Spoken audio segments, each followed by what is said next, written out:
क्या एक छोटा किसान हजारों करोड़ के ब्रांड का मालिक बन सकता है? क्या गांव में दूध बेचने वाली महिला दुनिया की बड़ी डेयरी व्यवस्था की हिस्सेदार बन सकती है? क्या टैक्सी सारथी केवल गाड़ी चलाने वाला नहीं, बल्कि अपनी ही राइड हेलिंग सेवा का भागीदार बन सकता है? क्या मछुआरा, कारीगर, पशुपालक, छोटा दुकानदार और युवा मिलकर बाजार में अपनी ताकत बना सकते हैं? भारत का जवाब है हाँ, और इस जवाब का नाम है सहकारिता। सहकारवाद ने भारत को तीसरा रास्ता दिखाया है, जनता की साझी शक्ति का रास्ता। इसी शक्ति को पहचानते हुए प्रधानमंत्री श्री नरेंद्र मोदी जी ने सहकार से समृद्धि का मंत्र दिया और 6 जुलाई 2021 को स्वतंत्र सहकारिता मंत्रालय की स्थापना हुई। अमृत काल में देश के गांव, देश के किसान के सामर्थ्य को बढ़ाने के लिए अब देश के कोऑपरेटिव सेक्टर की भूमिका बहुत बड़ी होने वाली है। सरकार और सहकार मिलकर विकसित भारत, आत्मनिर्भर भारत के संकल्प को डबल मजबूती देंगे। प्रधानमंत्री जी के इसी विजन को जमीन पर उतारते हुए केंद्रीय गृह एवं सहकारिता मंत्री श्री अमित शाह जी के नेतृत्व में मंत्रालय ने सहकारिता को गांव, किसान, महिला, युवा और छोटे उत्पादक के जीवन से जोड़ा। क्या अर्थ है सहकारिता का? बड़े से बड़ा काम ढेर सारे छोटी छोटी पूंजी वाले लोग एकत्रित कर पाए, वो ही सहकारिता है। पिछले 125 वर्ष से भारत में सहकारिता आंदोलन चल रहा है। अब समय आ गया है कि कोऑपरेटिव मॉडल को, सहकारिता आंदोलन को नए नए क्षेत्र में पदार्पण करना पड़ेगा।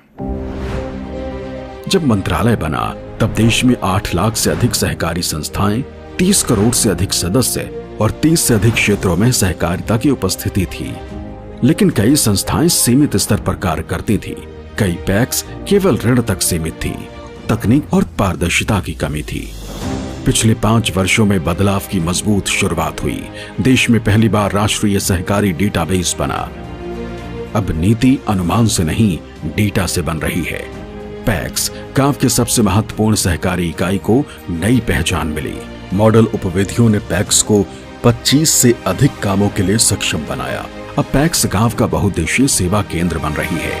पैक्स कंप्यूटरीकरण से कागजी रजिस्टर की जगह डिजिटल रिकॉर्ड आ रहा है। लेन देन पारदर्शी हो रहा है और किसान का भरोसा मजबूत हो रहा है। आज पैक्स किसान समृद्धि केंद्र, common service centre, Jan Aushadhi केंद्र, पीडीएस और खरीद केंद्रों से जुड़ रही हैं। गांव में सेवा भी, सुविधा भी और रोजगार भी। सहकारिता क्षेत्र में विश्व की सबसे बड़ी अन्न भंडारण योजना ने किसान को नई ताकत दी है। पैक्स स्तर पर गोदाम बनने से किसान अपनी उपज मजबूरी में नहीं, सही समय पर सही दाम पर बेच सकेगा। 2 लाख नई बहुउद्देशीय पैक्स, डेयरी और मत्स्य समितियों का लक्ष्य है। हर पंचायत तक सहकारिता, हर गांव तक आर्थिक अवसर और हर छोटे उत्पादक तक संगठन की शक्ति। श्वेत क्रांति 2.0 से पशुपालकों को बाजार, महिलाओं को नियमित आय और गांव में रोजगार और उत्पादन में सर्कुलरिटी मिल रही है। मत्स्य सहकारिता मछुआरों को वित्त, तकनीक, कोल्ड चेन और बाजार से जुड़ रही है। बीज, जैविक उत्पाद और निर्यात के लिए बनी राष्ट्रीय सहकारी संस्थाएं किसान को उत्पादन से आगे बढ़ाकर ब्रांड, गुणवत्ता, बाजार और लाभ की पूरी श्रृंखला से जोड़ रही हैं। पिछले वर्षों में सहकारी बैंकिंग क्षेत्र को भी नई ताकत मिली है। शहरी सहकारी बैंकों के लिए अम्ब्रेला ऑर्गेनाइजेशन NUCFDC और ग्रामीण सहकारी बैंकों के लिए सहकार सारथी यानी SSPL बना। दोनों मिलकर सहकारी बैंकों को साझा डिजिटल मंच, DigiPay, DigiLoan, eKYC जैसी सुविधाओं और मजबूत साइबर सुरक्षा से जोड़ रहे हैं। NCDC को भी नई गति मिली, जिसने सहकारी समितियों को रिकॉर्ड वित्तीय सहायता दी। पिछले 5 वर्षों में चीनी सहकारी मिलों को भी राहत और नई दिशा मिली। गन्ना किसानों को समय पर भुगतान सुनिश्चित करने के लिए 46,000 करोड़ से अधिक की कर राहत दी गई और वर्षों से बंद मिलें गुजरात से लेकर उड़ीसा और बिहार तक फिर से शुरू हुई है। आयकर में सहकारिता क्षेत्र को कंपनियों के बराबर कर व्यवस्था भी मिली, यानी सहकारी सदस्यों के लिए अब ज्यादा बचत, ज्यादा लाभ। शासन में पारदर्शिता के लिए नए सुधार हुए और त्रिभुवन सहकारी विश्वविद्यालय से सहकारी प्रशिक्षण को मिली एक नई पेशेवर दिशा।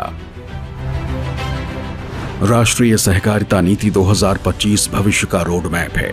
पारदर्शी, तकनीक सक्षम, पेशेवर और सदस्य केंद्रित सहकारी संस्थाओं का लक्ष्य है 2035 तक 50 करोड़ सदस्य और अर्थव्यवस्था में सहकारिता का 3 गुना योगदान। 2047 का विकसित भारत गांवों की शक्ति से बनेगा। यही है सहकारिता, यही है सहकार से समृद्धि, जहां सदस्य ही मालिक है, गांव-गांव विकास का केंद्र है और जनता की साझी शक्ति ही विकसित भारत का मार्ग है।